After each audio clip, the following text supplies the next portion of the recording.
কিশোরয় ছোটবেলার সাথে ইউটিউব চ্যানেলে আপনাদের সকলকে পুনরায় স্বাগত। আপনাদের কাছে আজ আমি একটি সহজ প্রশ্ন করব, উত্তর আপনারা জানাতে পারেন কমেন্ট করে। তবে সেই সহজ প্রশ্নে ফেরা যাক। প্রশ্নটি হলো, আমাদের সমাজে সব থেকে জটিল এবং কঠিন বিষয় কোনটি? উত্তর জানেন? তবে তাড়াতাড়ি উত্তর দিয়ে ফেলুন। না, কোনো পুরস্কার নেই, তবে পরবর্তী বৃহস্পতিবারের গল্পের আসরে সঠিক উত্তরদাতার নাম আমরা উল্লেখ করব। কিশোরের world classics presents Robert Louis স্টিভেনসনের doctor Jekyll and mister Hyde প্রথম পর্ব। আমি অয়ন, রয়েছি নাম ভূমিকায়। তবে এই অদ্ভুত অভিজ্ঞতার জন্য তৈরি তো? শুরু করছি।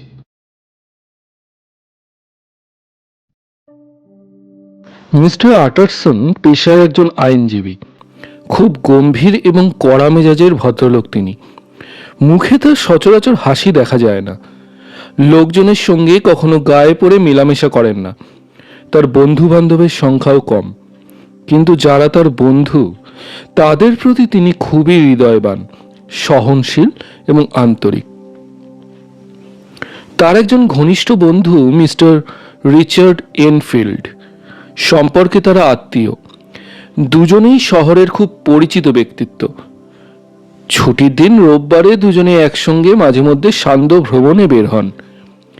এরকমই এক রোববারে লন্ডনের ছোট্ট কিন্তু ব্যস্ত রাস্তায় তারা ঘুরতে বেরিয়েছেন। আজ রাস্তায় তেমন ভিড় নেই। দুজনেই তারা নিঃশব্দে চুপচাপ হাঁটছেন। পূর্ব দিকে রাস্তাটির একেবারে শেষ মাথায় একটি অদ্ভুত বাড়ির সামনে এসে তারা দাঁড়ালেন। বাড়িটি দোতলা, কিন্তু দরজা জানলা নেই বললেই চলে। রংহীন ফ্যাকাশে দেওয়ালটা প্রমাণ করে বাড়িটি বহুদিন অব্যবহৃত। নিচের তলায় ভাঙাচোরা মলিন একটা দরজা। দরজায় না আছে কলিং বেল, না আছে কড়া। দেখে মনে হয় গত এক যুগেও এখান দিয়ে কোনো লোক আসা যাওয়া করেনি। আটারসন এবং এনফিল্ড বিপরীত দিকের রাস্তা ধরে যাচ্ছিলেন। বাড়িটির সামনে এসে এনফিল্ড হাতের ছড়ি তুলে বললেন, এই দরজাটি তুমি কি কখনো লক্ষ্য করেছো? আটারসন মাথা ঝাঁকালেন। হ্যাঁ, তিনি ইতিপূর্বে দরজাটি দেখেছেন। আমার মগজের মধ্যে কিন্তু গেঁথে আছে দরজাটি। সে এক দুঃখজনক ঘটনা, আমার জীবনের এক দুঃখজনক স্মৃতি। হাঁটতে হাঁটতে এনফিল্ড বলতে শুরু করলেন সেই ঘটনা। একদিন শীতের রাত্রি, ঘন কুয়াশার আবরণ আচ্ছন্ন করে রেখেছে লন্ডন শহরকে। কাজ শেষে ঘরে ফিরছি। রাত্রি তখন গভীর। রাস্তার পর রাস্তা নিঃশব্দ, নীরব, নিঝুম। ল্যাম্পপোস্টের আলো ছাড়া আর কিছুই চোখে পড়ে না। মানুষজনের তো চিহ্ন মাত্রই নেই। আশা করছি হয়তো একটা পুলিশ টুলিশ দেখা যাবে। ক্লান্ত শ্রান্ত আমি হেঁটে বাড়ি ফিরছি। এমন সময় চোখে পড়ল দুটি মূর্তি। একজন বেটে মতন লোক খুঁড়িয়ে খুঁড়িয়ে ছুটছে পূর্ব দিকে। উল্টো দিক থেকে ছুটে আসছে 8-10 বছরের একটি মেয়ে। দুজনে এসে রাস্তার মাঝখানে ধাক্কা খেলো। হায়! তারপরই ঘটলো সেই ভয়াবহ ঘটনা। লোকটা নির্বিকার ভাবে মেয়েটির পায়ের নিচে মারাতে লাগলো। মেয়েটি কাতরভাবে চিৎকার করছে। লোকটা মানুষ নয়, যেন এক হিংস্র জন্তু। চেহারাও তার কুৎসিত কদাকার। আমি দৌড়ে গিয়ে লোকটার শার্টের কলা চেপে ধরলাম। ইতিমধ্যেই মেয়েটির চিৎকারে কয়েকজন লোক এসে জড়ো হয়েছে রাস্তায়। এদের মধ্যে মেয়েটির আত্মীয়রাও রয়েছে। লোকটা নির্বিকার। আমার দিকে একবার শীতল চোখে সে তাকালো। ভয়ঙ্কর তার দৃষ্টি, কিন্তু কলার ছাড়িয়ে নেবার কোনো চেষ্টাই তার নেই। এরই মধ্যে একজন ডাক্তার এলেন। মেয়েটিকে পরীক্ষা করে জানালেন আঘাত তেমন মারাত্মক নয়, তবে ও ভয় পেয়ে আছে, তাই অজ্ঞান হয়ে গেছে। ঘটনা কিন্তু এখানেই শেষ নয়।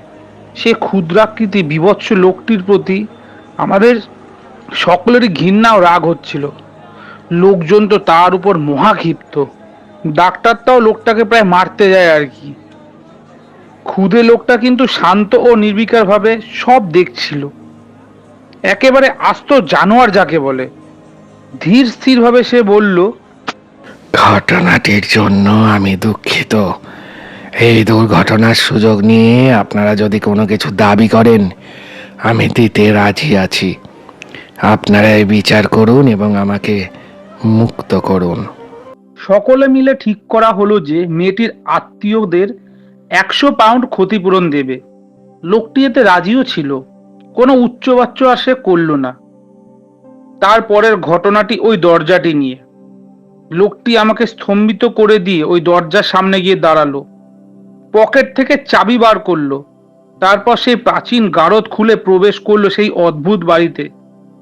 আমাদের বাইরে দাঁড়াতে বলল। কিছুক্ষণ পরই নগদ 10 পাউন্ড ও বাকি টাকার একটা চেক নিয়ে লোকটি ফেরত এলো। চেকে সই রয়েছে তার নাম আমি বলতে চাই না। তিনি একজন নামকরা ব্যক্তি। তার নাম এই শহরে সবাই জানে। চেকটি লেখা হয়েছে খুব সুন্দরভাবে, স্বাক্ষরও নিখুঁত ও পরিষ্কার। এ সত্ত্বেও পুরো ব্যাপারটা আমার কাছে সন্দেহজনক মনে হলো। কারণ শেষ রাতে অন্যের বাড়ি ঢুকে 100 পাউন্ডের একটা চেক সংগ্রহ করা তো আর যাতা ব্যাপার নয়। তবে সে ভাবলেস কিম্ভূত কিমাকার লোকটা সে কথা জানতে পেরে আমাদের বললেন, কোনো অসুবিধা নেই, চেকটি জাল নয়। ব্যাংক না খোলা পর্যন্ত আমি আপনাদের সঙ্গে থাকতে পারি। লোকটা তখনও নিরুত্তাপ, নির্বিকার। আমরা সবাই মিলে আমার বাসাতেই বাকি রাতটুকু কাটিয়ে দিলাম। সকালে ব্যাংকে গেলাম। আমার ঘোরতর সন্দেহ হলো চেকটা জাল, কিন্তু আশ্চর্য, চেকটা ভাঙাতে কোনো কষ্টই হলো না। চেকে কোনো ভেজালই নেই। এই পর্যন্ত শুনে আটারসন বললেন, আশ্চর্য ঘটনা, বলো কি তুমি? সত্যি আশ্চর্য। অমন বাজে লোক আমি দ্বিতীয়টি দেখিনি। কিন্তু যার চেক সে নিয়ে এলো তিনি একজন সত্যিকারের নামজাদা ব্যক্তি। আমার ধারণা এর মধ্যে নিশ্চয়ই কোনো রহস্য আছে। নামকরা ব্যক্তিটি হয়তো তার কোনো অপরাধের খেসারত দিচ্ছেন, ব্ল্যাকমেল করা যাকে বলে। সেই থেকেই এই দরজাওয়ালা বাড়িটিকে আমি ব্ল্যাকমেল হাউস বলি। হাঁটতে হাঁটতেই আটারসন জিজ্ঞাসা করলেন, ওই বাড়িটি সম্পর্কে আর কি জানো তুমি? না, জানার আগ্রহও আমার নেই। এমনিতেই ওটাকে আমি বাড়ি বলে মনে করি না। কাউকে কখনো ঢুকতে বা বের হতে দেখিনি। ওপর তলায় জানলা আছে, কিন্তু নিচের তলায় তাও নেই। মাঝে মাঝে রান্নাঘর থেকে ধোঁয়া বেরোতে দেখি, অর্থাৎ লোকজন হয়তো থাকে। এই বাড়িটির কোথায় শুরু কোথায় শেষ কিচ্ছু বলতে পারি না। দুজনে এরপর কিছুক্ষণ চুপচাপ হাঁটতে লাগলেন। এনফিল্ড, আমি একটাই প্রশ্নের উত্তর জানতে চাই। বলো। মেয়েটিকে আহত করলো যে ভয়ঙ্কর লোকটি, তার নাম কি জানা আছে তোমার? হ্যাঁ, জানা আছে। তার নাম হচ্ছে হাইড। হুম, লোকটি দেখতে কিরকম একটু বলতে পারো কি? তাকে বর্ণনা করা খুব সোজা নয়। তার আচার আচরণে অদ্ভুত ব্যাপার আছে। চেহারাটাই খাপছাড়া, দেখলে না ঘৃণা হয়। কদর্য বিশ্রী, ঘৃণা না করে উপায় নেই। কিন্তু কেন যেন ঘৃণা হয় তাও ঠিক বলতে পারবো না।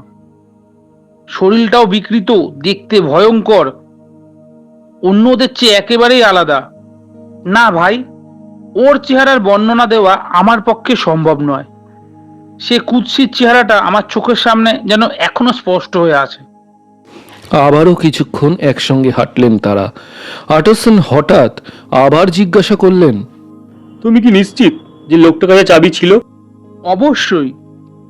বাড়ির মালিকের নাম আমি তোমাকে জিজ্ঞাসা করিনি ওয়েনফিল্ড, কারণ আমি ভদ্রলোককে খুব ভালো মতো চিনি। কিন্তু মিস্টার হাইডের যে ঘটনা তুমি বললে সেটি খুব আশ্চর্যের। তাই পুঙ্খানুপুঙ্খভাবে আমি সব জানতে চাইছি। যা যা ঘটেছিল আমি তার একটুকুও বাড়িয়ে বলিনি। লোকটার কাছে এখনো চাবি আছে, কারণ কিছুদিন আগেও আমি তাকে এই দরজা খুলে ভেতরে ঢুকে যেতে দেখেছি। আটারসন দীর্ঘশ্বাস ছেড়ে চুপ মেরে গেলেন। আপন মনে কি যেন ভাবছেন তিনি। তারপর সেই রহস্যময় ঘটনা নিয়ে তাদের মধ্যে আর কোনো আলাপ হলো না। সান্ধ্য ভ্রমণ শেষে যে যার বাড়িতে ফিরে গেলেন। সেই রাত্রে আটারসন ঘরে ফিরলেন খুব গম্ভীর ও চিন্তিতভাবে। তেমন কিছু খেতেও পারলেন না। কেমন এক অস্বস্তি লাগছে তার। এমনিতে রোববারে অনেক রাত পর্যন্ত তিনি পড়াশোনা করেন। পাশের বাড়ির গির্জার ঘণ্টা শুনে ঘুমাতে যান বিছানায় গভীর রাতে। আজ খাওয়া দাওয়ার পাট চুকিয়ে তাড়াতাড়ি চলে এলেন চেম্বার রুমে। আলমারি খুলে একটা ফাইল বের করলেন। ফাইলের উপর লেখা আছে ডক্টর জেকিলের উইল। আটারসন উইলখানা বের করে খুব মন দিয়ে পড়তে লাগলেন। হেনরি জেকিলের মৃত্যু ঘটলে তার স্থাবর অস্থাবর সম্পত্তি তার বন্ধু এবং শুভানুধ্যায়ী এডওয়ার্ড হাইড সব পাবেন। শুধু তাই নয়, যদি কোনো অজ্ঞাত কারণে জেকিল নিরুদ্দেশ হয়ে যান এবং 3 মাসের মধ্যে তার কোনো খবর না পাওয়া যায়, তাহলে হাইডই তার উত্তরাধিকারী হবেন। আটারসন এই উইলটা পছন্দ করেননি। উইলের শর্তগুলো তার কাছে অদ্ভুত মনে হয়েছে। ডক্টর জেকিল তার মক্কেলই শুধু নন, একজন ঘনিষ্ঠ বন্ধুও। বন্ধু কেন যে এরকম বিচিত্র উইল করেছেন, আটারসনের কাছে তা বোধগম্য নয়। উইলটাকে পাত্তা দেননি বলেই মন দিয়ে পড়ে দেখেননি। আজকেই প্রথম তিনি হাইডের কিছুটা পরিচয় পেলেন। এনফিল্ডের মুখে হাইডের বর্ণনা শুনে আরও চিন্তিত হলেন তিনি। উইলের মধ্যে নিশ্চয়ই কোনো গভীর ষড়যন্ত্র আছে। এইসব ভাবতে ভাবতে আলো নিভিয়ে তিনি গায়ে কোট চাপালেন। ক্যাভেন্ডিশ স্কোয়ারে বন্ধু ল্যানিয়নের সঙ্গে সাক্ষাৎ করবেন। ল্যানিয়ন তার এবং জেকিল দুজনেরই প্রিয় বন্ধু। উইলটির ব্যাপারে ল্যানিয়নের হয়তো কিছু জানা থাকতে পারে। ডক্টর ল্যানিয়ন তখন খাওয়া সেরে বিশ্রাম নিচ্ছেন। আইনজীবী আটারসনকে দেখে খুব খুশি হলেন। তারা ছাত্র জীবনের পুরনো বন্ধু। পরস্পরের প্রতি তারা খুবই শ্রদ্ধাশীল। একে অপরের সঙ্গও খুব পছন্দ করেন। টুকিটাকি আলাপ আলোচনার পর আটারসন আসল বিষয় পারলেন। ল্যানিয়ান, তুমি আর আমি বোধহয় হেনরি জেকিলের সবচেয়ে পুরনো বন্ধু, তাই না? হ্যাঁ, তবে আজকাল তার সাথে দেখা হয় না। আশ্চর্য, তোমরা তো শুধু বন্ধুই নও, এক পেশার মানুষ, দুজনেই ডাক্তার, কিন্তু দেখা হয় না কেন? তা ঠিক, কিন্তু গত 10 বছর ধরেই জেকিলের সঙ্গে আমার যোগাযোগটা কমে এসেছে। ও একটু বেশি মাত্রায় কল্পনাপ্রবণ। শেষ দিকে ওর মাথার গন্ডগোল দেখা দিতে শুরু করে। সে আজগুবি সব তথ্য নিয়ে বৈজ্ঞানিক যুক্তি তর্ক করতো। এই ধরনের পাগলামি আমার একদম সহ্য হতো না। পুরোনো দিনের কথা মনে করে আমি যোগাযোগের চেষ্টা করলেও ওর দেখা পাওয়াটা বড্ড মুশকিল। যাক, ব্যাপারটা তেমন কিছু নয়। আটারসন বুঝলেন দুই বন্ধুর হয়তো মতের গোলমাল রয়েছে, তাই সম্পর্ক কিছুটা খারাপ। ল্যানিয়ন কথা বলতে বলতে রাগে লাল হয়ে উঠেছিলেন।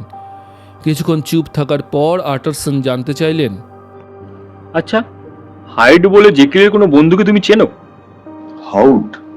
কই, কখনো তো এর নাম শুনিনি। এইটুকু তথ্য সংগ্রহ করেই আইনজীবী ফিরে এলেন তার বাসায়। সারা রাত বিছানায় শুয়ে এপাশ ওপাশ করতে লাগলেন। নিঃশব্দ রাত্রি। বাইরে 2-1টা ল্যাম্প পোস্টে আলো জ্বলছে। এনফিল্ড যে ঘটনাটি বলেছে ঘুরে ফিরে সেই কথাই মনে হতে লাগলো। একটা নির্জন অন্ধকার মাঠে মানুষরূপী একজন বিশালকায় শয়তান একটি মেয়েকে পায়ে দোলে দোলে যাচ্ছে। এই রকম একটা দুঃস্বপ্ন তিনি বারবার দেখতে লাগলেন। আবার কখনো দেখলেন তার বন্ধু সুসজ্জিত বিছানায় শুয়ে সুখ স্বপ্নে বিভোর, আর সেই শয়তান দরজা খুলে ঘরে প্রবেশ করলো, আর বন্ধু বেচারা শয়তানের কথায় ওঠবোস করছে, যেন একটা অশুভ ছায়া ভর করেছে জেকিলের উপর। এইসব নানাবিধ স্বপ্ন দেখতে দেখতে রাত্রি পার হয়ে গেল। ভোর 6টায় যখন গির্জার ঘণ্টা বাজছে, তখন আটারসনের চিন্তা চেতনায় ভেসে বেড়াচ্ছে সেই ভয়ঙ্কর মানুষটির অবয়ব। কে এই হাইড? তাকে দেখার এক তীব্র কৌতূহলে আচ্ছন্ন হয়ে রইল আটারসনের মন। চেহারাটা কি তার জ্যান্ত শয়তানের মতো বিভৎস? হাইড কি কোনো হিংস্র নরপশু? হাইডের সঙ্গে কোনো রহস্যময় সম্পর্ক আছে ডক্টর জেকিলের? একবার হাইডের সঙ্গে দেখা হলেই রহস্য উন্মোচনের চেষ্টা করা যেত। সদাশয় ডক্টর জেকিল কেন রহস্যময় একটি উইল তৈরি করলেন তার কারণও জানা যেত হয়তো। হাইড যেন তাড়া করে ফিরতে লাগলো আইনজীবী আটারসনকে। হাইডের সঙ্গে দেখা হতেই হবে, এরকম তীব্র আকাঙ্ক্ষায় জল করতে লাগলেন তিনি। সেই দিন থেকেই আটারসন সেই অদ্ভুত বাড়ির নড়বড়ে রহস্যময় দরজাটির দিকে সতর্ক দৃষ্টি রাখতে শুরু করলেন। দিনের ব্যস্ত সময় কিংবা রাতের নির্জন অবকাশে যখনই তিনি সময় পান, তখনই বাড়িটির আশেপাশে একবার ঘুরে আসেন। তীক্ষ্ণ সন্ধানী চোখে খুঁজে বেড়ান প্রত্যাশিত সেই চরিত্রটিকে। অবিরাম চেষ্টায় একদিন তিনি সফল হলেন। ভেজা ভেজা কুয়াশা ঘেরা রাত্রি, রাস্তাঘাট নির্জন, কোনো জনমানুষের সাড়া নেই। দুরন্ত বাতাসের গতি থেমে আছে। ল্যাম্পপোস্টের মৃদু আলো আধারের খেলা এখানে ওখানে। রাত তখন 10টা বাজে প্রায়। দোকানপাট সব বন্ধ। কোনো কোনো বাড়ি থেকে গৃহকর্মের টুকিটাকি কাজের শব্দ ভেসে আসছে। এমন সময় আটারসনের কানে ভেসে এলো দ্রুত পদ শব্দ। আটারসন নিঃশ্বাস বন্ধ করে কান খাড়া করলেন। কয়েকটি মাত্র মুহূর্ত। পায়ের শব্দ দ্রুত নিকটবর্তী হলো। তিনি দেখতে পেলেন যাকে তিনি খোঁজ করছেন সেই লোকটি দ্রুত এগিয়ে আসছে দরজাটির সামনে। ছোটখাটো গড়নের একটি লোক, খুব সাধারণ ঢিলে ঢালা পোশাক পরনে। খুব দ্রুত রাস্তা পেরিয়ে তিনি দরজার সামনে এসে দাঁড়ালেন। পকেট থেকে চাবি বের করলেন। ডাইনে বায়ে কোনো দিকে তিনি তাকাচ্ছেন না। চোখে মুখে তার কেমন একটা ভয় ভয় ভাব। আটারসন তাড়াতাড়ি কাছে গিয়ে লোকটির কাঁধে হাত রাখলেন। কিছু যদি মনে না করেন, আপনার নামই কি মিস্টার হাইড? লোকটা চমকে উঠলেন। কিছুক্ষণের মধ্যেই সামলে নিলেন নিজেকে। কোনো দিকে না তাকিয়ে শীতল স্বরে তিনি বললেন, হ্যাঁ, আমি হাইড। আমার সঙ্গে কি কোনো দরকার আছে আপনার? আটারসন বললেন, না, আপনি তো বাড়ির ভেতরে যাচ্ছিলেন। আমি ডক্টর জেকিলের একজন পুরনো বন্ধু। আমার নাম আটারসন, গন স্ট্রিটে থাকি। হয়তো আমার নাম আপনি শুনেও থাকবেন। ভাবলাম আপনার সঙ্গে যখন দেখা হলো তখন জেকিলের সঙ্গে একটু দেখা করে যাই। কিন্তু জেকিল তো বাড়িতে নেই, তার সঙ্গে তো দেখা হবে না। হাইড তখন চাবি দিয়ে তালা খোলার চেষ্টা করছেন। মুখ নামিয়ে মৃদু স্বরে জিজ্ঞেস করলেন, আপনি আমাকে চিনলেন কি করে? সে কথার জবাব না দিয়ে আটারসন বললেন, তার আগে একটা অনুরোধ আপনাকে করব। অনুরোধ রাখবেন কি? চেষ্টা করব, বলুন। আপনি আমার দিকে একটু মুখ তুলে তাকান। হাইড দ্বিধাগ্রস্তভাবে আটারসনের দিকে তাকালেন। কয়েকটি মুহূর্ত মাত্র উভয়ের মুখের দিকে তাকিয়ে রইলেন তারা অপলকে। আশা করি আপনাকে চিনতে আর কখনো ভুল হবে না আমার। আপনাকে আমার দরকার হতে পারে। হাইড জবাব দিলেন, যাক, ভালোই হলো আমাদের চেনা পরিচয় হয়ে। আমার ঠিকানা রেখে দিন। লোকটা সোহো স্ট্রিটের ঠিকানা লিখে একটি কার্ড দিলেন আটারসনকে। তারপর হঠাৎ করেই হাইড জিজ্ঞাসা করলেন, আচ্ছা, বলুন তো, আপনি আমাকে চিনলেন কিভাবে? আপনার বর্ণনা শুনে। কে বর্ণনা দিল? আমাদের উভয়েরই বন্ধু এমন কারো কাছ থেকে। উভয়ের বন্ধু? হাইডের কণ্ঠস্বরে অবাক ভাব। কারা তারা? যেমন ধরুন ডক্টর জেকিল। তিনি এই কথা বলতে পারেন না। হাইড এক ঝলক রাগ করেই বললেন, মিথ্যে বলছেন আপনি। আপনার কাছ থেকে মিথ্যা শুনবো ভাবতেই পারিনি। আটারসন বললেন, কথাটা বিনীতভাবে বললে হয় নাকি? এই শুনে হাইড বিকট হাসিতে ফেটে পড়লেন।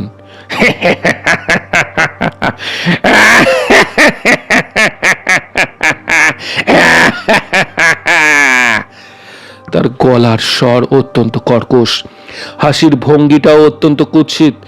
বন্য হাসির ধ্বনি তুলে ক্ষিপ্রভাবে অতি দ্রুত দরজা খুলে তিনি বাড়ির ভিতর ঢুকে গেলেন।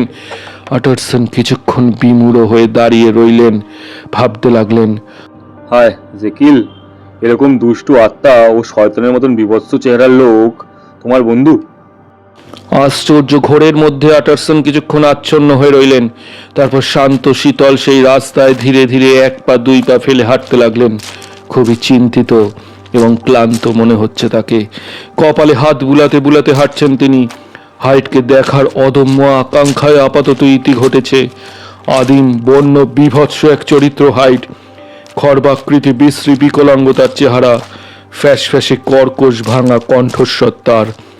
একই সঙ্গে ভীরু ও সাহসী মনে হচ্ছিল হাইডকে। বিরক্তিকর এই লোকটিকে দেখার পর ভয় ও ঘৃণার সংমিশ্রণ হলো আটারসনের মনে। লোকটিকে দেখে কি মানুষ মনে হয়? আদিম বন্য তার চেহারা। হাইডের কাছ থেকে যে কোনো বিপদেরই আশঙ্কা করা যায়। জেকিলের ভবিষ্যৎ চিন্তায় আকুল হয়ে উঠলেন আটারসন। জেকিল যে গভীর কোনো ষড়যন্ত্রের শিকার হতে যাচ্ছেন, এই ব্যাপারে আর কোনো সন্দেহই রইল না তার মনে। এইসব ভাবতে ভাবতে ক্লান্ত পায়ে হাঁটছিলেন আটারসন। টানা রাস্তাটার এক মাথায় পুরনো কিন্তু অভিজাত একটি সুন্দর বাড়ির সামনে এসে দাঁড়ালেন তিনি। বিখ্যাত এবং কৃতি ব্যক্তিরা এই রাস্তায় বসবাস করে। সবচেয়ে সুন্দর ও বিশাল বাড়িটিতেই থাকেন ডক্টর জেকিল।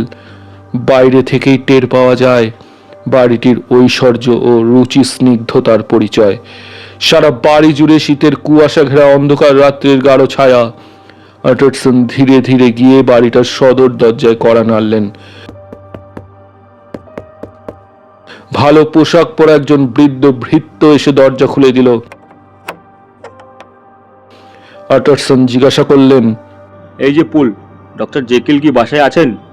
পুল তাকে শুভরাত্রি জানিয়ে ভেতরের ঘরে নিয়ে বসালো। দীর্ঘ ছাদ, চওড়া দেওয়াল ঘেরা চমৎকার ঘর। ফায়ার প্লেসে আগুন জ্বলছে গনগন করে। আপনি একটু বসুন আটারসন, আমি দেখছি উনি ভেতরের ঘরে আছেন কিনা। পুল চলে গেলে আটারসন একটু আরাম করে হাত পা ছড়িয়ে আগুনের সামনে বসলেন। তার বন্ধুর এই ঘরে তিনি বহুবার এসেছেন। আগুনের উত্তাপে শরীরটা একটু ঝরঝরে হয়ে এলেই আটারসনের মনে পড়ল হাইডের সঙ্গে তার সাক্ষাতের ঘটনাটি। হাইডের ভয়ঙ্কর আদিম চেহারাটা মনে পড়তেই আতঙ্কে ছেয়ে যায় তার সর্বশরীর। ফায়ার প্লেসের আগুনের শিখায় উজ্জ্বল আসবাবপত্রের একটা ছায়াবাজি তৈরি হচ্ছে উপরের ছাদে। আটারসনের তাই দেখে মনে হলো যেন কোনো অজানা বিপদ আলো অন্ধকারের মধ্যে দিয়ে ছুটে আসছে তার দিকে। পুল ফিরে এলে আরামের আবেশ ভেঙে নড়ে চড়ে উঠলেন আটারসন। পুল জানালো, ডক্টর জেকেল বাড়িতে নেই। আটারসন তখন বললেন, কিন্তু কিছুক্ষণ আগে যে মিস্টার হাইডকে বাড়ির পিছন দিকে পুরনো দরজা দিয়ে জেকিলের গবেষণাগারে ঢুকতে দেখলাম। জেকিল কি বাড়িতে না থাকলে হাইড এভাবে যাওয়া আসা করে, বিশেষ করে জেকিলের গোপন গবেষণাগারে? হ্যাঁ স্যার, হাইট সাহেবের কাছে একটা চাবি আছে, তিনি এভাবে যাওয়া আসা করেন। ওই লোকটিকে তোমার মনিব খুব পছন্দ করেন বলে মনে হচ্ছে পুল। জি স্যার, আমাদের তিনি বলেছেন আমরা যেন তার কথা মান্য করে চলি, তাকেও যেন আমরা মনিবের মতো সম্মান করি। কিন্তু মিস্টার হাইডকে কখনো আগে দেখেছি বলে তো মনে হয় না। না স্যার, তাকে দেখার কথাও না। তিনি তো এখানে থাকেনও না, খাওয়া দাওয়াও করেন না, বাড়ির দিকটাতে আসেনও না। বেশিরভাগ সময় তিনি গবেষণাগারের ছোট্ট দরজা দিয়ে ঢোকেন, ওখানেই তার আনাগোনা। ঠিক আছে পুল, আজ তবে আসি। শুভরাত্রি স্যার। আটারসন চিন্তিতভাবে ভারী হৃদয় নিয়ে বাড়ির দিকে ফিরে চললেন। মনে মনে ভাবলেন ডক্টর জেকিল নিশ্চিতভাবেই কোনো বিপদে পড়েছেন, একেবারে অতল খাদে। ডক্টর জেকিল যখন যুবক তখন খুব দুরন্ত ছিলেন। নিশ্চয়ই তখনকার কোনো পাপের প্রায়শ্চিত্ত হচ্ছে এখন। হয়তো হাইডেরও কোনো পাপ আছে, যে পাপের তুলনায় জেকিলের পাপ খুবই অল্প। অথচ এই হাইড লোকটা সম্পূর্ণভাবে যেন গ্রাস করে ফেলেছে জেকিলকে। অতীত স্মৃতি একবার রোমন্থন করার চেষ্টা করলেন আটারসন। না, ডক্টর জেকিলের জীবনে এমন কোনো ঘটনা ঘটতে পারে না যার জন্য তাকে কোনো খেসারত দিতে হতে পারে। সকলেই ডক্টর জেকিলের প্রশংসায় পঞ্চমুখ ছিলেন। তবে এই হাইডের উদয় হলো কোত্থেকে? হাইডের কথা মনে পড়তেই আটারসনের হৃদয়টা বিষাদে পূর্ণ হয়ে উঠল। হাইড যদি উইলের কথা জানতে পারে তবে হয়তো সর্বনাশ হতে পারে। বলা যায় না, লোকটা যেরকম বিভৎস পশুর মতো ভয়ঙ্কর ও বন্য, তাতে অর্থের লোভে নিশ্চিতভাবে জেকিলকে হত্যাও করতে পারে। জেকিল যদি আসল ব্যাপারটা খোলসা করত তবে হয়তো কিছু করা যেত। উইলের অদ্ভুত শর্তগুলোর কথা ভাবতে ভাবতে আটারসন টের পেলেন এক দুর্বোধ্য রহস্য। উইলটাকে আরো গোপনীয়ভাবে রাখতে হবে। এই উইলের কথা কেউ যেন টের না পায়। 15 দিনের মাথায় ডক্টর জেকিল তার সুখ্যাত নৈশভোজের আমন্ত্রণ জানালেন পুরনো 5-6 জন বন্ধুকে তার সেই প্রাসাদোপম বাড়িতে। প্রত্যেক অতিথি সমাজে গণ্যমান্য, মেধাবী এবং সুপরিচিত। জেকিলের বাসায় কোনো ভোজসভায় আটারসনের আমন্ত্রণ বাদ যায় না কখনো। এবারও তার অন্যথা হয়নি। এরকম বহু ভোজসভায় আটারসন ইতিপূর্বে এসেছেন এবং খুব আনন্দ লাভও করেছেন। সকলে মিলে গল্পগুজব হাসি তামাশায় মাতিয়ে তোলেন সুন্দর পরিবেশটাকে। অভিজাত ড্রয়িং রুমটি ঝলমল করতে থাকে তখন। আইনজীবী আটারসন বরাবরই কথা কম বলেন, পেছনের সারিতে বসে আনন্দ উপভোগ করেন। খাওয়া দাওয়া শেষে আড্ডার পরে অতিথিরা একে একে বিদায় নিল। ডক্টর জেকিল তখন আটারসনের সঙ্গে ড্রয়িং রুমে আগুনের ধারে বসলেন। জেকিলের বয়স প্রায় 50 বছর হবে। দীর্ঘদেহী, শক্ত সমর্থ গড়ন, আত্মবিশ্বাসী, শান্ত সৌম্য চেহারা। আটারসনের সঙ্গে তার দীর্ঘদিনের বন্ধুত্ব। তার দৃষ্টিতে ফুটে উঠেছে আটারসনের জন্য আন্তরিক শ্রদ্ধা ও ভালোবাসা। দুজনেই কিছুক্ষণ চুপচাপ আগুনের উত্তাপ গ্রহণ করছেন তারা। আটারসনই প্রথমে মৌনতা ভাঙলেন। তোমার সঙ্গে আমার কিছু জরুরি কথা আছে জেকিল। বিশেষ করে তোমার সেই উইলটার কথা কি মনে আছে? লক্ষ্য করলে বোঝা যাবে যে জেকিল এই প্রসঙ্গটি পছন্দ করলেন না। চেহারায় তার বিরক্তির ছাপ। নিজেকে সামলে নিয়ে তিনি বললেন, বেচারা আটারসন, আমার মতো মক্কেল নিয়ে তুমি বিপদেই পড়েছ দেখছি। বন্ধু হিসেবে আমাকে তুমি গভীরভাবে ভালোবাসো বলেই বিব্রত হচ্ছ, সে আমি বুঝতে পারি।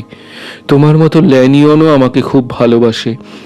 আমার বৈজ্ঞানিক মতামত নিয়ে সেও খুব বিচলিত হতো। তুমি তো জানো তার আবার শিক্ষার অহংকার রয়েছে। সে আমার মতামতকে গ্রাহ্যই করতে চায় না। আমি জানি ল্যানিয়ন খুব ভালো মানুষ, আমাকে খুব ভালোবাসে, কিন্তু তার মতো অপমানজনক আঘাত আমাকে কেউ করেনি। তুমি খুব ভালো করেই জানো তোমার উইলে আমার কোনো আগ্রহ নেই ডক্টর জেকিল। আটারসন অপ্রাসঙ্গিক বিষয়ে না গিয়ে সরাসরি আবার মূল প্রসঙ্গে ফিরে এলেন। উইলের কথা বলছো? হ্যাঁ, তাতে তোমার সায় নেই। এই কথা তো তুমি আগেও বলেছো আমাকে। আমি আবারও সেই কথাই বলতে চাই। ইদানিং তোমার ওই হাইট সম্পর্কে কিছু কিছু বিষয় জানতে পেরেছি আমি। ডক্টর জেকিলের সৌম্য চেহারাটা হঠাৎ ম্লান হয়ে গেল। উজ্জ্বল চোখে নেমে এলো কালো ছায়া। এইসব বিষয়ে কোনো কথা শুনতে চাই না আমি। বোধহয় আগেও আমরা একদিন একমত হয়েছিলাম যে এই প্রসঙ্গে আলোচনা করব না। কিন্তু যা শুনেছি তা খুব ভয়ঙ্কর বলেই মনে হয়েছে। ডক্টর জেকিল তখন হতাশ কণ্ঠস্বরে এলোমেলোভাবে বললেন, তাতে কিছু বদলাবে না। আমার অবস্থাটা তুমি বুঝতে পারছো না। আমি খুবই যন্ত্রণাদায়ক পরিস্থিতিতে আছি। আমার পরিস্থিতি এখন রহস্যময়, অদ্ভুত, ঘোলাটে। কথা বলে এর কোনো মীমাংসা হবে না। জেকিল, তুমি আমাকে খুব ভালো করেই চেনো। আমাকে তুমি বিশ্বাসও করতে পারো। যদি সব খুলে বলা যায় তবে হয়তো তোমাকে সাহায্য করতে পারি আমি। তোমাকে ধন্যবাদ আটারসন। তোমার মতো ভালো লোক হয় না, সে আমি বিশ্বাসও করি। তোমার প্রতি কৃতজ্ঞতার ভাষাও জানা নেই আমার। তোমার চেয়ে বেশি আর কাউকে আমি বিশ্বাস করি না। তুমি যত গুরুতর মনে করেছো ব্যাপারটাকে, আসলে তা নয়। এর মধ্যে আমার বিপদের আশঙ্কাও নেই। তুমি যখন জানতেই চাচ্ছ তখন এটুকু বলতে পারি যে যে কোনো মুহূর্তে আমি যদি ইচ্ছে করি হাইডের হাত থেকে নিস্তার পাওয়া সম্ভব। মুছে যাবে তার অস্তিত্ব। সত্যি বলছি, তুমি বিশ্বাস করো। আমার মঙ্গল কামনার জন্য তোমাকে অসংখ্য ধন্যবাদ। শুধু একটু অনুরোধ আটারসন, ব্যাপারটা খুবই মামুলি, নিতান্তই আমার ব্যক্তিগত ব্যাপার। আমি চাই না যে ব্যাপারটা নিয়ে খুব বেশি ঘাটাঘাটি হোক। আটারসন আর কিছু বললেন না। গনগনে আগুনের দিকে অপলকে তাকিয়ে রইলেন। ঠিক আছে, আমি সন্দেহমুক্ত। তুমি যে ভালো আছো এটাই নিশ্চিন্ত। ডক্টর জেকিল উঠে দাঁড়িয়ে পথ আটকালেন। কাতর স্বরে বললেন, তুমি যখন জানতে চাইছো তখন দু একটা কথা না বললেই নয়। হাইডের ব্যাপারে আমার কৌতূহলের শেষ নেই। এই বিষয়ে আমার স্বার্থও আছে। আমি জানি তোমার সঙ্গে হাইডের দেখা হয়েছিল। সেই এ কথা আমাকে বলেছে। সে বোধহয় তোমার সঙ্গে খারাপ ব্যবহার করেছে। হাইডের ব্যাপারে আমার অপরিসীম আগ্রহ। আটারসন, তোমার কাছে একটাই অনুরোধ, আমি যদি না থাকি তবে হাইডের স্বার্থ তুমি দেখবে। তাকে সাহায্য করবে। কথা দাও তুমি, অঙ্গীকার করো আমার অবর্তমানে হাইটকে তুমি তার পাওনা আদায় করে দেবে। তোমাকে যদি সব খুলে বলতে পারতাম আমি নিশ্চিত তুমি আর আপত্তি করতে না।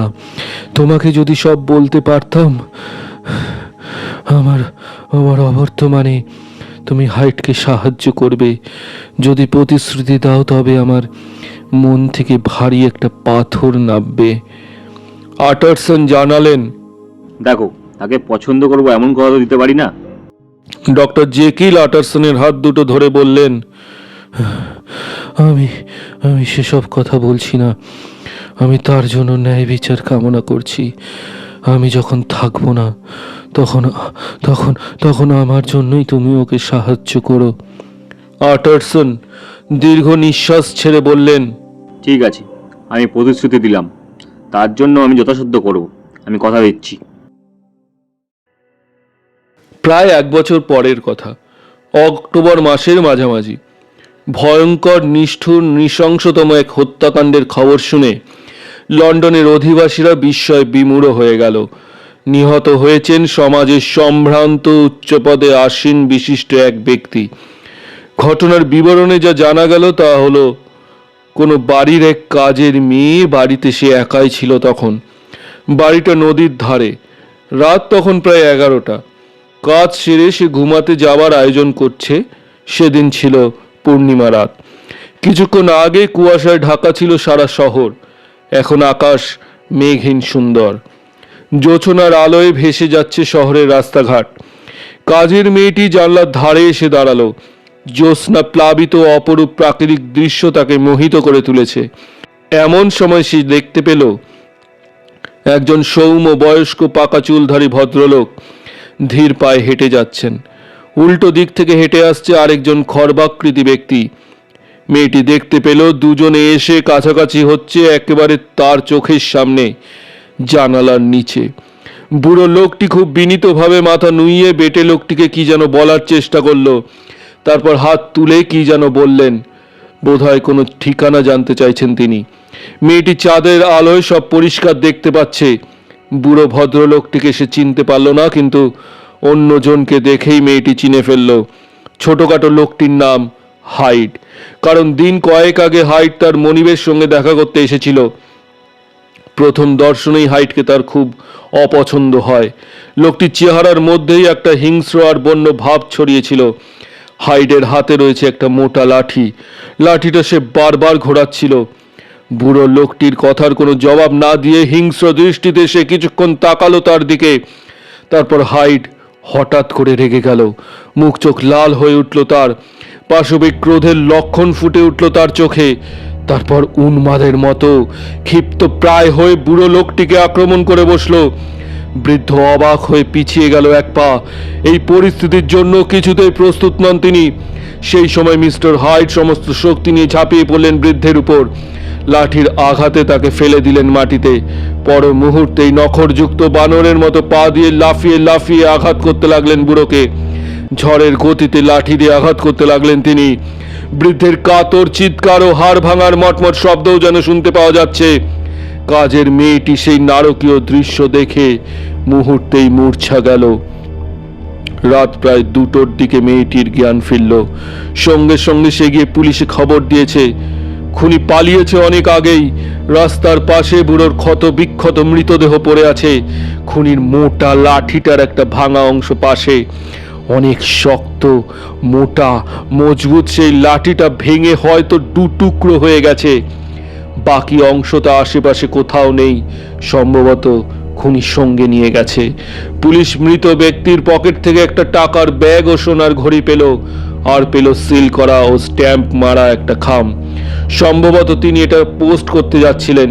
খামটার ওপরে বড় বড় করে লেখা আছে আইনজীবী আটারসনের নাম।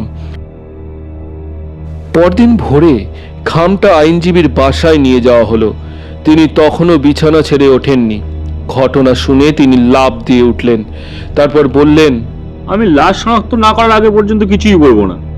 খুব দ্রুত তৈরি হয়ে নিলেন আটারসন। পোশাক আশাক পরে রওনা দিলেন পুলিশ স্টেশনে। লাশটি সেখানেই এনে রাখা হয়েছে। লাশ দেখে তিনি সহজেই শনাক্ত করতে পারলেন। হ্যাঁ, একে আমি ভালো করেই চিনি। ইনি হচ্ছে স্যার ড্যানভার্স কিডু। পুলিশ অফিসার আঁতকে উঠলেন। হ্যাঁ, বলেন কি? এও কি সম্ভব? উনি তো খুব সম্মানিত লোক, ওনার মৃত্যু নিয়ে তো দারুণ হইচই হবে। পুলিশ অফিসার তারপর সবিস্তারে সব বর্ণনা করলেন মিস্টার অ্যাটারসনকে। কাজের মহিলার কাছ থেকে যা যা শোনা হয়েছে সব বললেন। ভাঙা ছড়িখানাও দেখালেন। পুলিশের চোখ মুখ তখন ঝলঝল করছে। হত্যা রহস্যটিকে ঠিকমতো উন্মোচিত করতে পারলে তার পেশায় উন্নতি যোগ আছে। অ্যাটারসন সব শুনলেন। হাইডের কথা শুনে একটু নড়ে চড়ে উঠলেন।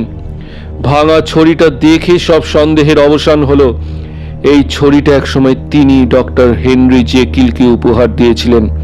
অ্যাটারসন জানতে চাইলেন, হাইট, লোকটিকে একটু বেটে খাটো। যেমন পেটে তেমনই শয়তানের মতন দেখতে। অ্যাটারসন কিছুক্ষণ চিন্তা করলেন। চলুন আমার সঙ্গে, আমি আপনাকে হাইডের বাড়িতে নিয়ে যাব। পুলিশ অফিসার রাজি। তখন সকাল 9টা। লন্ডনের আকাশে কুয়াশার রং কাটেনি, ছাই ছাই রং ছড়িয়ে রয়েছে আকাশ জুড়ে। অ্যাটারসনের ছোট্ট গাড়িটা রাস্তা ঘুরে ঘুরে চলেছে হাইডের বাড়ি অভিমুখে।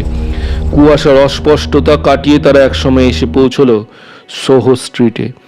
শহর ছাড়িয়ে কিছুটা দূরে কাদামাটির পথ, অল্প কয়েকটা খুচরো দোকান, দেশি বিদেশি লোকজনের আস্তানা। এখানেই হেনরি জেকিলের প্রিয় বন্ধুর আবাসস্থল, যে কিনা 2.5 লক্ষ পাউন্ডের উত্তরাধিকারী। বাড়ির সামনে এসে গাড়ি থামলো। রূপালী চুলের এক সাদা বুড়ি এসে দরজা খুলে দিল। এইটাই হাইট সাহেবের বাড়ি, কিন্তু তিনি তো এখন বাড়িতে নেই। গত রাতে অনেক দেরি করে বাড়ি ফিরেছিলেন, তারপর 1 ঘন্টা পরেই আবার বেরিয়ে যান। কিন্তু এতে অবাক হওয়ার কিছুই নেই, এমনিতেই খুব অনিয়মিত যাওয়া আসা করেন। গত মাসে তাকে গত রাতেই কিছুক্ষণের জন্য দেখা গিয়েছিল। আইনজীবী অ্যাটারসন বললেন, ঠিক আছে, তবে আমরা তার ঘরটা একটু দেখব। বুড়ি একটু আমতামতা করতেই অ্যাটারসন জানালেন, ইনি স্কটল্যান্ড ইয়ার্ডের পুলিশ ইন্সপেক্টর নিউকোমেন। পুলিশের কথা শুনেই বুড়ির চোখে মুখে ছড়িয়ে পড়ল কিছুটা খুশি খুশি ভাব। হ্যাঁ, তাই নাকি? সে কি কোনো সমস্যায় আছে? কি হয়েছে তার? বুড়ি যে খুব চালাক চতুর এই বিষয়ে কোনো সন্দেহ রইল না দুজনের। বুড়ির সঙ্গে বোধহয় ভালো সম্পর্কও নেই হাইডের। বিশাল বাড়িতে মাত্র 2টো ঘর নিয়ে হাইড থাকেন। 2টো ঘরেই খুব দামি ও শৌখিন আসবাবপত্র রয়েছে। দামি কাঠের চেয়ার টেবিল, রূপোর তৈজসপত্র, দামি একটা চিত্রকর্ম শোভা পাচ্ছে ঘরে। অ্যাটারসন ভাবলেন ছবিটা নিশ্চয়ই হেনরি জেকিল কিনে তাকে উপহার দিয়েছেন, কারণ তিনি চিত্রকলার বিশেষ অনুরাগী। মেঝেতে বিছানো কার্পেটটাও খুব মূল্যবান ও কারুকার্যময়, কিন্তু ঘরটা কেউ যেন এলোমেলো করে রেখে গেছে কিছুক্ষণ আগে। জামা কাপড়গুলো সব মেঝেতে ছড়ানো ছিটানো, শার্টের পকেটগুলো উল্টোনো, ড্রয়ার টেনে বার করা হয়েছে, আর প্রচুর কাগজপত্র পোড়ানো হয়েছে। ছাই উড়ে বেড়াচ্ছে এদিক ওদিক। ছাইয়ের গাদা থেকে ইন্সপেক্টর একটা অর্ধেক পোড়া চেক বই পেলেন। দরজার পাশে ভাঙা ছড়িখানার বাকি অর্ধেকটাও পেয়ে গেলেন তিনি। ইন্সপেক্টর খুব খুশি হলেন। হত্যাকাণ্ডের মোটিভ তার হাতের মুঠোয়। ব্যাংকে খবর দিয়ে জানা গেল সেখানে হাইডের নামে বেশ কয়েক হাজার পাউন্ড জমা আছে। অ্যাটারসনকে তিনি বললেন, খুনি এখন আমার হাতে। খুন করার পর সে নিশ্চয়ই উদ্ভ্রান্ত হয়ে গেছে, নইলে ভাঙা ছড়িখানা এভাবে পড়ে থাকতো না, অথবা চেক বই পড়াতো না। ভাইরে, টাকাই তো মানুষের জীবনের সব। এখন ব্যাংকে বসে খুনির জন্য অপেক্ষা করতে হবে, আর খুনিকে ধরিয়ে দেওয়ার জন্য হ্যান্ডবিল ছাপতে হবে। কিন্তু হ্যান্ডবিলে কি লেখা হবে সেটা বের করা খুব কঠিন হলো, কারণ হাইডকে শনাক্ত করতে পারে এমন লোকের সংখ্যা খুব কম। এমনকি তার বাড়ির কাজের লোকও তাকে দেখেছে মাত্র বার কয়েক। তার পরিবারের কোনো খোঁজ খবর জানা নেই, তার কোনো ছবিও নেই। তাকে যারা দেখেছে তাদের বর্ণনাও এক একজনের এক এক রকম। শুধু একটি জায়গায় সকলে একমত, অবর্ণনীয় দুঃসহ শারীরিক বিকৃতি রয়েছে লোকটার। বিকেলের আলো যখন একটু ফিকে হয়ে এসেছে, সেই পড়ন্ত বেলায় মিস্টার আটারসন গেলেন ডক্টর জেকিলের বাড়িতে। পুল দরজা খুলে সাদর সম্ভাষণ জানালো তাকে। রান্নাঘর পেরিয়ে উঠোন পেরিয়ে তাকে নিয়ে গেল বাগানের পাশে একটা দালানি।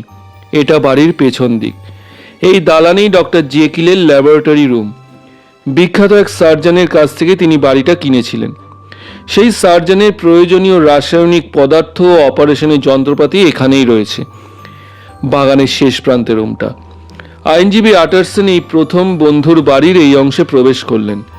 তিনি মন দিয়ে জানালাহীন স্যাঁতস্যাঁতে বাড়িটাকে দেখলেন। ঘরের মধ্যে নিঝুম নীরবতা। টেবিল রাসায়নিক যন্ত্রপাতিতে ভরা, ছড়ানো ছিটানো অনেক বাক্স প্যাটরাও রয়েছে। সারা ঘরেই কুয়াশাচ্ছন্ন মৃদু আলোর উকিঝুঁকি। ঘরের শেষ প্রান্তে কয়েক ধাপ সিঁড়ি। সেখানে একটা দরজা, দরজায় পুরো লাল পর্দা ঝুলছে। সেই দরজা পেরোতেই মিস্টার আটারসন ডাক্তারের সাক্ষাৎ পেলেন। বিশাল বড় ঘর, চতুর্পাশে দামি কাচের কারুকার্য, ভারী আসবাবপত্র, বড় একটা টেবিল। ময়লা জমা জানলা দিয়ে দেখা যায় বাইরের কিছু দৃশ্য। সেই সরু রাস্তাটি, সেই রাস্তার পাশেই একটি দরজা, প্রায়ই বন্ধ থাকে। ঘরটাকে উষ্ণ করে রাখার জন্য চুল্লিতে আগুন জ্বলছে। চিমনি ঢাকা একটা বাতিদানে নরম আলোর খেলা। তার পাশেই বসে আছেন ডক্টর জেকিল।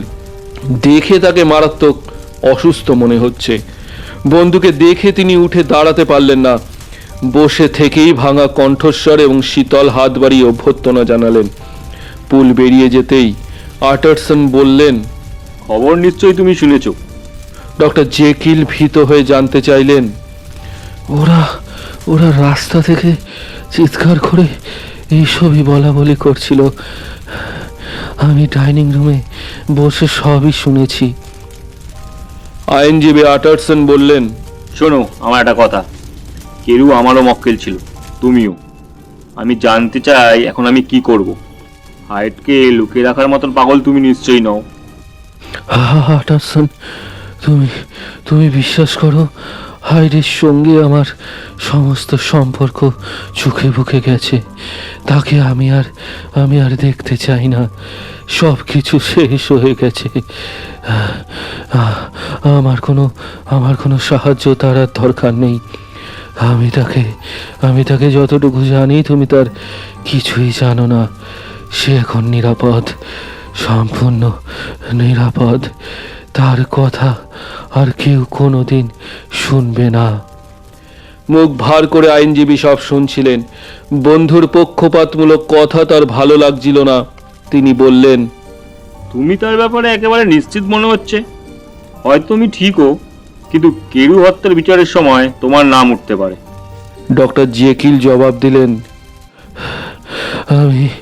আমি হাইডের ব্যাপারে পুরোপুরি নিশ্চিত, এবং এর যথেষ্ট কারণও আছে। কিন্তু একটি বিষয়ে আমি তোমার সঙ্গে পরামর্শ করতে চাই। আমি একটা চিঠি পেয়েছি, কিন্তু ভেবে পাচ্ছি না চিঠিটা পুলিশকে দেখাবো কিনা। আমি চিঠিটা তোমাকে দেখাতে চাই আটারসন। জানি সঠিকভাবে এর মর্মোদ্ধার তুমিই করতে পারবে। আমি তোমাকে প্রচণ্ডভাবে বিশ্বাস করি। আটারসন বললেন, তোমার কি ধারণা এই চিঠি থেকে তাকে ধরা যাবে? না, হাইডের কি হবে আমি সে কথা ভাবছি না। তার কথা আমি ছেড়ে দিয়েছি। আমি এখন নিজেকে নিয়েই চিন্তিত। এই ঘৃণ্য ঘটনার মধ্যে দিয়ে আমার চরিত্র নিয়ে না জানি কি টানা হেঁচড়া হয়। বন্ধুর স্বার্থপরতার কথা শুনে আটারসন কিছুটা অবাক হলেন, স্বস্তিও পেলেন খানিকটা। শেষে তিনি বললেন, চিঠিটা আমাকে দেখতে দাও। বেখাপ্পা খাড়া খাড়া হস্তাক্ষরে চিঠিটা লেখা। নিচে স্বাক্ষর দেওয়া আছে এডওয়ার্ড হাইড। চিঠিটি লেখা হয়েছে উপকারী পৃষ্ঠপোষক ডক্টর জেকিলকে, যার অবদান তিনি কৃতজ্ঞ চিত্তে স্মরণ করেন। কিন্তু এখান থেকে তার নিরাপত্তার জন্য ডক্টর জেকিলকে আর কষ্ট স্বীকার করতে হবে না, কারণ নিজের নিরাপত্তার উপায় এখন থেকে তিনি নিজেই খুঁজে বার করবেন। চিঠিটি পড়ে আইনজীবী আটারসনের ভালোই লাগলো। মনের মধ্যে দানা বেঁধে ওঠা কিছু সন্দেহ যে অমূলক ছিল, এই ভেবে তিনি আশ্বস্ত হলেন। জিজ্ঞাসা করলেন, চিঠির খামটা কই? খামটা তো নেই, ওটা আমি বেখেয়ালে পুড়িয়ে ফেলেছি। কিন্তু কিন্তু ওতে কোনো ডাক অফিসের সিল ছিল না। চিঠিটা কেউ হাতে হাতে দিয়ে গেছে। ও আচ্ছা, চিঠিটা কি আমার কাছে রাখতে পারি? নিশ্চয়ই, আমার হয়ে তুমি বিচার বিবেচনা করো। আমি নিজের উপর ক্রমেই আস্থা হারিয়ে ফেলছি আটারসন। ঠিক আছে, সে ব্যাপারে আমি তোমাকে সাহায্য করব। তবে একটা কথা, উইলে যেসব শর্তের উল্লেখ আছে, হাইড কি জোর করে তোমাকে দিয়ে সেসব লিখিয়েছে? ডাক্তারের চেহারায় একটা মলিন ভাব ছড়িয়ে পড়ল, যেন এক্ষুনি তার চেতনা লুপ্ত হয়ে যাবে। কোনো মতে মুখ নাড়িয়ে তিনি সায় দিলেন। আটারসন বললেন, আমি জানতাম সে তোমাকে খুন করত। তুমি বড় বাঁচা বেঁচে গেছো। ডাক্তার ভাঙা কণ্ঠস্বরে গম্ভীর হয়ে বললেন, শুধু শুধু বেঁচে যাওয়া নয়, আরো অনেক কিছু আমার শিক্ষা হয়ে গেছে। ও ও ঈশ্বর, চরম চরম শিক্ষা পেয়েছি আমি। দু হাতে মুখ ঢেকে একেবারে ভেঙে পড়লেন ডক্টর জেকিল। ফেরার পথে আটারসনের দেখা হলো বহুদিনের পুরনো কাজের লোক পুলের সঙ্গে। এই কথা সে কথার ফাঁকে পুলকে তিনি জিজ্ঞেস করলেন, আজকে হাতে হাতে একটা চিঠি এসেছে, পত্রবাহ কেমন দেখতে ছিল বলতে পারো? পুল জানালো, এমন কোনো পত্রবাহ কাজ আসেনি। এই খবরে নতুন করে একটু ভীত হয়ে পড়লেন আটারসন। চিঠিটা নিশ্চয়ই তবে ল্যাবরেটরির দরজা দিয়ে কেউ দিয়েছে, অর্থাৎ হাইড যত সহজ কথাই চিঠিতে লিখুক না কেন, ব্যাপারটি তত সহজ নয়। অতএব অন্যভাবে বিচার করতে হবে এবং খুব সতর্কভাবে কাজে অগ্রসর হতে হবে। পথে যেতে যেতে আটারসন শুনতে পেলেন হকাররা চিৎকার চেঁচামেচি করে বলছে, খবর খবর খবর, বিশেষ সংখ্যা বেরিয়েছে, মারাত্মক মৃত্যু সংবাদ, পার্লামেন্টের সদস্য খুন, খবর খবর খবর। আটারসন ভাবলেন, ঘটনাটা কোথায় গিয়ে শেষ পর্যন্ত দাঁড়ায় কে জানে। কেরু তার মক্কেল, জেকিল তার বন্ধু। বন্ধু কোনো স্ক্যান্ডালে জড়িয়ে পড়ুক এ তিনি চান না, আর তাই একরকম সেধেই তিনি এই ঘটনায় জড়িয়ে পড়েছেন। ঘটনার জট খোলার ব্যাপারে এখন তিনি উন্মুখ। বাড়ি ফিরে আটারসন নিজের ঘরে বসেছিলেন। তার সামনে বসে আছেন তার হেড ক্লার্ক মিস্টার গেস্ট। চুল্লির আগুনের উষ্ণতায় আটারসন আরাম বোধ করছেন। লন্ডনে এখন দারুণ শীত, বাইরে কুয়াশা ঝরছে, আকাশে জমাট বাঁধা মেঘ, দুরন্ত বাতাস মাঝে মধ্যে আঘাত হেনে যাচ্ছে জানালায়। ঘরের মধ্যে আগুনের লালচে আভা, জানালার শার্শিতে সে আভা ছড়িয়ে পড়ছে। মিস্টার আটারসন একমাত্র মিস্টার গেস্টকেই যে কোনো গোপনীয় বিষয় সম্পর্কে অবহিত করে থাকেন। গেস্ট অনেকবারই নানা কাজের সূত্রে ডাক্তার জেকিলের বাড়িতে গিয়েছেন। পুলকেও তিনি চেনেন। সে বাড়ির সঙ্গে হাইডের ঘনিষ্ঠতার খবর সম্পর্কেও তিনি হয়তো ওয়াকিবহাল। হয়তো তাকেও চিঠিটা দেখালে এই রহস্যের কোনো জট উন্মোচিত হতে পারে। গেস্ট নিজেও একজন হাতের লেখার বিশেষজ্ঞ। হাতের লেখা দেখে সে মানুষের চারিত্রিক বৈশিষ্ট্য বলে দিতে পারে। হাতের লেখা দেখে কিংবা চিঠিটার বিষয়বস্তু পড়ে গেস্ট নিশ্চয়ই কোনো না কোনো মন্তব্য করবেন। এর থেকে হয়তো ভবিষ্যৎ কর্মপন্থা ঠিক করে নেওয়া যেতে পারে। আটারসন বললেন, স্যার, ড্যানভার্স কেরুর মৃত্যু সংবাদটি খুবই করুণ, মর্মান্তিক ও দুঃখজনক। হ্যাঁ স্যার, জনমনও ব্যাপারটি আলোচনার বিষয় দাঁড়িয়েছে। যে তাকে হত্যা করেছে সে নিশ্চয়ই পাগল ছিল। এ বিষয়ে আমি তোমার মতামত জানতে চাই। আমার কাছে খুনির হাতের লেখা একটা চিঠি এসেছে, সেটা আমি তোমাকে দেখাতে চাই। অবশ্য এ কথা কাউকে বলো না, কারণ আমি নিজেই জানি না আমি কি করব। তবে তুমি এটাকে খুনির ছোট্ট একটা ক্লু হিসাবে ধরতে পারো। কথা শুনে গেস্টের চোখ দুটো জলজল করে উঠল। সে ঝাঁপিয়ে পড়ল চিঠিটার ওপর এবং গভীর মনোযোগ দিয়ে চিঠিটা পর্যবেক্ষণ করতে লাগলো। তারপর বলল, না স্যার, খুনি পাগল নয়, তবে তার হাতের লেখাটা একটু অন্য ধরনের। লেখাটা যে অন্য ধরনের এ ব্যাপারে আমাদের কারো কোনো দ্বিমত নেই। টিপ্পনি কাটলেন আইনজীবী। ঠিক সেই মুহূর্তে কাজের ছেলেটা একটা চিরকুট নিয়ে প্রবেশ করলো। চিরকুটটা চোখের সামনে মেলে ধরলেন আটারসন। গেস্ট হাতের লেখার ধাঁচটা দূর থেকে দেখেই বললেন, ওটা কি ডক্টর জেকিলের চিঠি স্যার? হাতের লেখাটা কেমন চেনা চেনা ঠেকছে। ব্যক্তিগত জরুরি কোনো কিছু কি লিখেছেন উনি? না না, তেমন কিছু নয়, ডিনারের আমন্ত্রণ। হেড ক্লার্ক গেস্ট চিরকুটটা হাতে নিলেন। দুটো হাতের লেখায় তিনি তারপর গভীর মনোনিবেশ দিয়ে মিলিয়ে মিলিয়ে দেখলেন। কিছুক্ষণ পরের দুটো চিঠি আটারসনের হাতে ফেরত দিয়ে বললেন, ভারী আশ্চর্য হাতের লেখা। একটু থেমে আটারসন ধীর স্বরে জিজ্ঞেস করলেন, দুটোর মধ্যে মিলিয়ে তুমি কি পেলে গেস্ট? দুটো লেখার মধ্যে আশ্চর্য রকমের মিল রয়েছে স্যার। দুটো হাতের লেখা প্রায় একই রকম, একটা খাড়া খাড়া, অন্যটা ঈষৎ হেলানো। খুবই আশ্চর্যের ব্যাপার। হ্যাঁ, আশ্চর্যই। আপনি মিলিয়ে দেখলে সেটা বুঝতে পারবেন। এই চিঠির কথা কিন্তু কাউকে বলা উচিত হবে না, বুঝলে? না স্যার, সেটা বুঝতে পেরেছি। মিস্টার গেস্ট চলে যাবার পরে রাত্রে আটারসন অনেক কিছু ভাবলেন। যত্ন করে চিঠিটা সিন্ধুকে ভরে রাখলেন। যথা সময় চিঠিটা খুব কাজে লাগতে পারে। আটারসন ভাবতে লাগলেন, অবাক ব্যাপার, ডক্টর জেকিল কি তবে একজন খুনির লেখা জাল করে ফাঁকি দিতে চাইল? তার শিরায় শিরায় প্রবাহিত সমস্ত রক্ত যেন শীতল হয়ে আসতে লাগলো, কিন্তু রহস্যের কোনো কুল কিনারা পাওয়া গেল না। দিন কেটে যায়। পুলিশ স্যার ডেনভার্স কেরুর হত্যাকারীকে গ্রেফতারের জন্য হাজার হাজার পাউন্ড পুরস্কার ঘোষণা করলো, কিন্তু হাইডের কোনো খোঁজ খবর পাওয়া গেল না। কেউই তার সন্ধান দিতে পারল না, যেন তার অস্তিত্বই কোনো কালে ছিল না। পুলিশি সন্ধানের ফলে হাইডের অনেক নিষ্ঠুর কার্যকলাপের কাহিনী উন্মোচিত হলো। তার অতীতের নিষ্ঠুরতা, অবিচার ও নানাবিধ দুষ্কর্মের ঘটনা প্রকাশিত হলো, কিন্তু তার বর্তমান অবস্থিতি সম্পর্কে প্রায় কিছুই জানা গেল না। ঘটনার দিন সোহো স্ট্রিটের বাসা থেকে সেই যে লাপাত্তা হয়েছেন মিস্টার হাইড, তার আর কোনো খবরই জানা যায়নি। যে কোনো উত্তেজিত ঘটনাই একসময় স্তিমিত হয়ে আসে।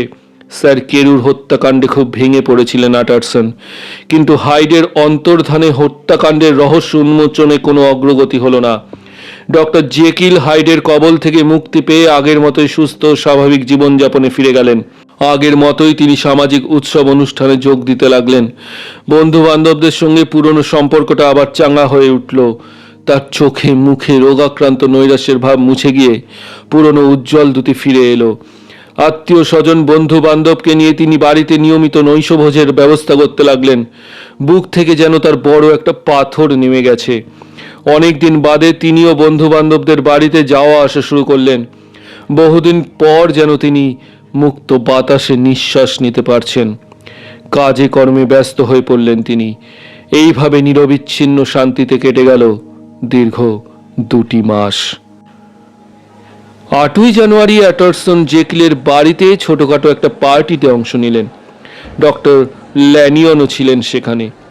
প্রত্যেকের আচার আচরণেই যেন ফিরে এলো পুরনো সেই দিনের কথা। পুরনো 3 বন্ধুর যেন পুনর্মিলনী উৎসব হলো, কিন্তু 2 দিন বাদেই সব কিছু বদলে গেল। পরপর 2 দিন 12 এবং 14ই জানুয়ারি আটারসন গেলেন ডক্টর জেকিলের বাসায়। বন্ধুর সঙ্গে দেখা করতে দেওয়া হয় না তাকে। মাত্র কয়েকদিন আগে আনন্দের যে বন্যা ডেকেছিল তা যেন নিমেষেই উবে গেল। ল্যাবরেটরি রুমের দরজা বন্ধ। পুল জানালো, ডক্টর ঘরের মধ্যে একাই আছেন, কিন্তু তিনি কারোর সঙ্গে দেখা করবেন না। জেকিল বন্ধ ঘরে একা বসেছিলেন। আটারসনের অনুরোধেও দরজা খুললেন না। আটারসনের কিঞ্চিত রাগ হলো, তার চেয়ে তিনি বিস্মিত হলেন বেশি। পরদিন তিনি আবার গেলেন। একই জবাব পেয়ে আশাহত হতে হলো তাকে। গত 2 মাস ধরে প্রায় নিয়মিত তিনি এই বাড়িতে আসছেন। এই পরিবর্তনের কোনো কারণ তিনি বুঝতে পারলেন না। বুকের মধ্যে যেন একটা ভারী পাথর চেপে বসলো তার। দিন 6 পরে তিনি ডক্টর ল্যানিয়নের বাড়িতে গেলেন। পুরনো বন্ধুর কাছে কোনো খবর পাওয়া যায় কিনা দেখা যাক। তার বাড়িতে প্রবেশাধিকারে কোনো বাধা নেই, কিন্তু ল্যানিয়নের দুর্দশাগ্রস্ত চেহারা দেখে তিনি বড়ই অবাক হলেন। রক্তহীন ফ্যাকাশে মুখ, ক্রমাগত রাত্রি জাগরণের কালো ছাপ চেহারায় কেউ যেন তার নামে মৃত্যু পরোয়ানা লিখে গেছে। এরকমই আসন্ন মৃত্যুর চিহ্ন চোখে মুখে। উজ্জ্বল মানুষটি নেতিয়ে পড়েছেন, চামড়া ঝুলে পড়েছে। তিনি যেন অনেক বুড়ো হয়ে গেছেন। শুধু শরীরেরই পরিবর্তন ঘটেনি, মানসিকভাবেও তিনি বিপর্যস্ত হয়ে পড়েছেন। চোখে মুখে যেন তার বিভীষিকার ছায়া। আটারসন ভাবলেন, একেই কি মৃত্যু ভয় বলে? ল্যানিয়ন নিজে একজন ডাক্তার, হয়তো বুঝতে পেরেছেন মৃত্যু তার নিকটবর্তী, তাই কি ভেঙে পড়েছেন করুণ হতাশায়? আটারসন উদ্বেগাকুল হয়ে জানতে চাইলেন, কি ব্যাপার ভাই, কি হয়েছে? গভীর হতাশায় ভেঙে পড়ল ল্যানিয়নের কণ্ঠস্বর। জীবনে একটা দারুণ আঘাত পেয়েছি। এই ধাক্কা আমি আর সামলে উঠতে পারবো না। এখন এখন শুধু দিন গণার পালা। হয়তো হয়তো সপ্তাহখানেকের মধ্যে আমি শেষ হয়ে যাব। কথা বলতে বলতে ল্যানিয়নের মুখের আদল বদলে গেল। আটারসন বললেন, ডক্টর জেকিলও অসুস্থ, তার সঙ্গে কি এর মধ্যে তোমার কোনো দেখা সাক্ষাৎ হয়েছে? উত্তেজনায় হাত পা কাঁপতে লাগলো ল্যানিয়নের। একটা শীর্ণ কম্পিত হাত তুলে তিনি বললেন, আমার সামনে জেকিলের নাম উচ্চারণ করো না। আমি তার কথা শুনতে চাই না। তারপর টেনে টেনে ধীর স্বরে তিনি বললেন, আমার চোখে জেকিল এখন মৃত। ওর কথা দয়া করে আমাকে বলো না। ঠিক আছে, ঠিক আছে, কিন্তু আমি কি তোমাকে কোনো সাহায্যই করতে পারি না? আমরা তিনজনই বহুদিনের পুরনো বন্ধু, নতুন করে বন্ধু তৈরি করার বয়সও আমাদের আর নেই। কিন্তু আর কিচ্ছু করার নেই। তার চেয়ে বরং জেকিলকে জিজ্ঞেস করো। ল্যানিয়ন ক্ষিপ্ত হয়ে জবাব দিল, সে তো আমার সঙ্গে দেখাই করতে চায় না। এতে অবাক হওয়ার কিছু নেই আটারসন। আমার মৃত্যুর পর হয়তো তুমি সব জানতে পারবে। আমি তোমাকে কিছুই বলতে পারবো না, কোনটা ঠিক আর কোনটা ভুল। আমার পাশে বসে তুমি অন্য কথা বলো, ওই প্রসঙ্গ উত্থাপন করো না। আমি জেকিলের প্রসঙ্গ সহ্য করতে পারি না। সে রাত্রে বাড়িতে ফিরেই আটারসন ডক্টর জেকিলকে অভিযোগ করে একটি চিঠি লিখলেন। চিঠিতে তার প্রতি ল্যানিয়নের তীব্র ঘৃণা ও রাগের কথা উল্লেখ করলেন। কেন সে বন্ধ ঘরে নিজেকে অমন করে আটকে রেখেছে? কেনই বা সে তার সঙ্গে দেখা করতে আগ্রহী নয়? চিঠিতে সবিস্তারে এসব জানতে চাইলেন আটারসন। পরদিন সে চিঠির জবাব এলো। খুবই মর্মন্তুদ ও করুণ ভাষায় লেখা দীর্ঘ একটি চিঠি, মাঝে মাঝে রহস্যময় কিছু বাক্য যার অর্থ সম্পূর্ণ পরিষ্কার নয়। ল্যানিয়নের সঙ্গে বিচ্ছেদের কোনো মীমাংসা আর সম্ভব নয়।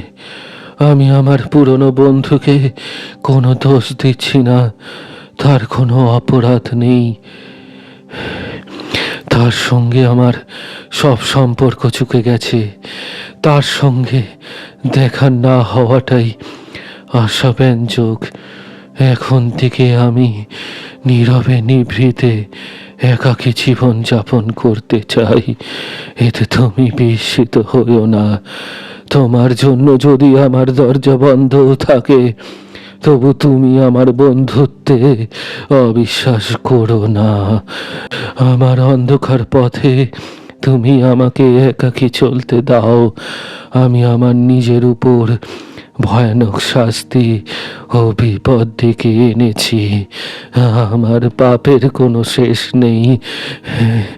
এই এই পাপের শাস্তি আমাকে বহন করতে হবে। এই এই পৃথিবীতেই সেই পাপের প্রায়শ্চিত্ত করতে হচ্ছে আমাকে। হয়তো এটাই আমার ললাট লিখন।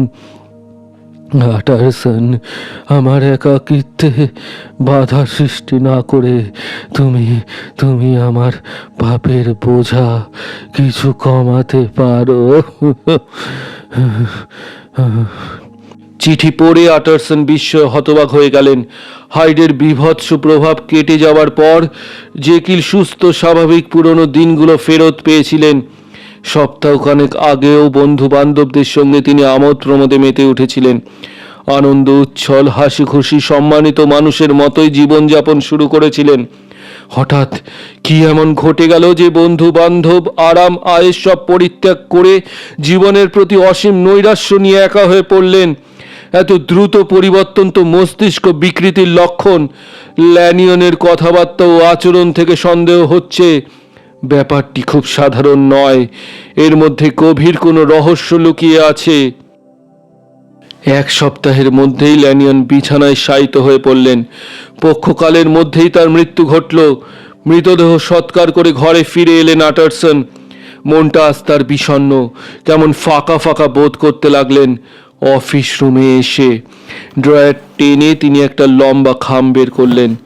যথারীতি খামটা সিলমোহর করা, খামের উপরে লেখা একান্ত গোপনীয়, শুধু আটারসনের জন্য।